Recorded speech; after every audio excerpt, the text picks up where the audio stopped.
এটা তো পশ্চিমবঙ্গ সরকারের ব্যর্থতা। একটা ল কলেজ যেখান থেকে আইন শিখবে ছাত্রছাত্রীরা, যে আইনের প্রয়োগ করে তারা বাংলার এবং সাধারণ মানুষের তারা আইনি সুরক্ষা দেবে, আজকে তাদেরকে সুরক্ষা দেওয়ার জন্যে, তাদেরকে পড়ার সুরক্ষা দেওয়ার জন্য আজকে পুলিশকে ব্যবহার করতে হচ্ছে। কেন? কোনো প্রয়োজন এগুলো লোক দেখানোর? পশ্চিমবঙ্গের সমস্যা হচ্ছে কি, যখন সমালোচনা হবে তখন লোক দেখানো কিছু হবে। চোর পালালে বুদ্ধি যেমন বাড়ে, কোনো কিছু বওয়াল হলে কিছু দেখানোর চেষ্টা হবে।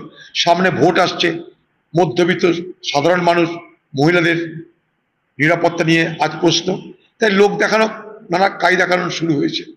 কিন্তু বাংলার মুখ্যমন্ত্রী মমতা ব্যানার্জি, তিনি কি একটা কথা বলেছেন এখন পর্যন্ত? তিনি মিস সাইলেন্স হয়ে বসে আছেন। তার পক্ষে কথা কই?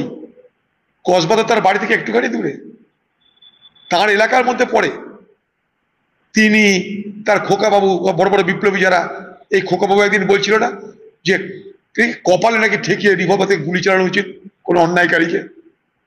সেই খোকাবাবুর কোথায় গেল এখন? বাতেলা বাংলার মেয়েরা বলছে, আজকে কলেজের ছাত্রীরা বলছে, আজকে যদি লাজ থাকে, লজ্জা থাকে বাংলার মুখ্যমন্ত্রী, তাহলে হয়তো ক্ষমা চাক। পুলিশ মন্ত্রী হিসেবে তিনি ব্যর্থ হয়েছে। যদি আপনার লাজ বা লজ্জা থাকে, যদিও সেটা নেই, যদি থাকে, আপনার ক্ষমা চাওয়া উচিত, কারণ আপনি ব্যর্থ।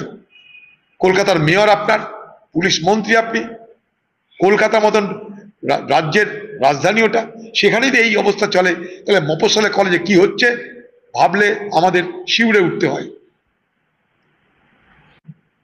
তারা বলতে পারছে সবকিছুর পিছনে এই ঘটনার, যে ছাত্রীটি প্রকাশ করতে পেরেছে, হিম্মত দেখিয়ে এফআইআর করতে পেরেছে, তার জন্য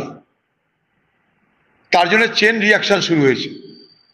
আপনি দেখছেন ছাত্রী বলছে, আপনি দেখছেন শিক্ষক বলছে, আপনি দেখছেন নিরাপত্তা রক্ষী বলছে, সর্বত্র এটা নিয়ে বলা শুরু হয়েছে।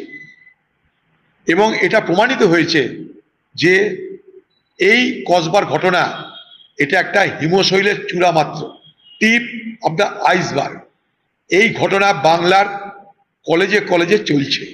কোনো কলেজে প্রকাশ পেয়েছে, কোনো কলেজে প্রকাশ পায়নি, কিন্তু ঘটনা কিন্তু প্রত্যেকটা জায়গাতেই চলছে। কলেজের মধ্যে এই জিনিস চলছে, সমাজে এই জিনিস চলছে, গ্রামে চলছে, শহরে চলছে, সর্বত্র। তৃণমূল আজ ধর্ষকদের দল, গবেষকদের নয়। তৃণমূল নেত্রী মমতা ব্যানার্জি ধর্ষকদের নেত্রী। নতুন নতুন আপডেট পেতে সাবস্ক্রাইব করুন নিউজ আপ ডেলি।